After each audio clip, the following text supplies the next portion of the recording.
This is going to be a quick video, and I'm going to call this series Everything YouTube. So, before I made a video about these top 10 channels, like especially the richest, that use clickbait as a form of business. And due to this new YouTube monetization, like algorithm changes, I think this is going to be good news for like all these real top 10 channels that try to educate their audience.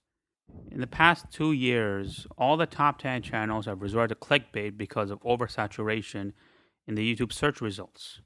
You know, so you're going to see the same clickbait titles, top 10 men you don't believe or women you don't believe. And it's getting really annoying for many of us who really want to use YouTube as an educational service.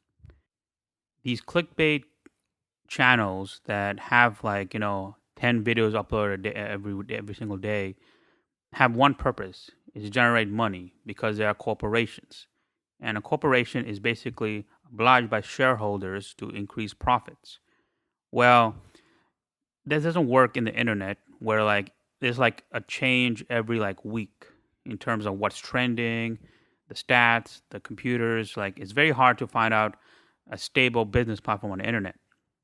And many of these corporations feel like they have to clickbait in order to gain money. They can't build a real audience.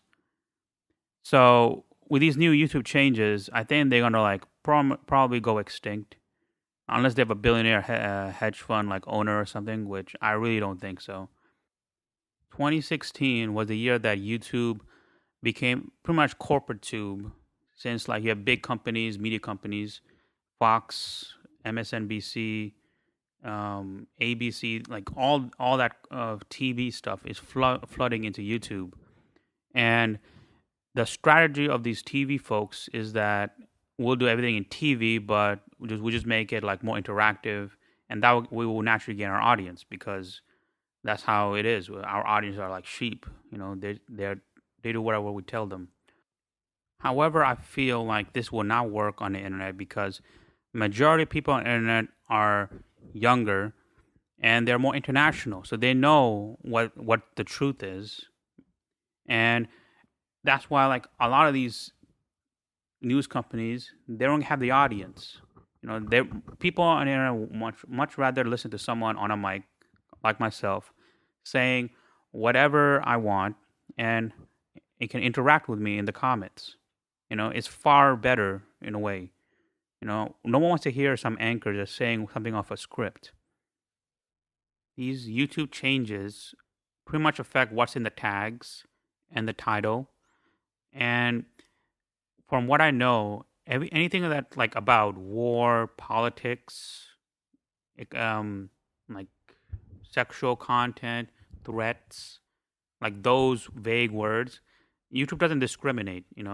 Even if you're like, for example, against the violence in Syria, YouTube will treat you, as you're for violence in Syria. Because no one is watching your videos; only a bot is watching your videos. To conclude, I think like the YouTube boycott changes will probably affect a lot of the entertainment channels and a lot of the gaming channels, which make a lot of money from YouTube ad revenue. But for the educational channels, I think this will be a good thing, because usually educational channels don't dwell in these controversial topics and talk more about like dry academic exercises.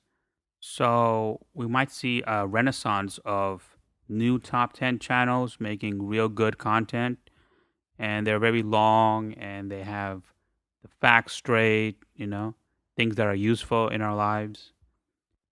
Please comment on what you think, and thanks for watching, and please subscribe.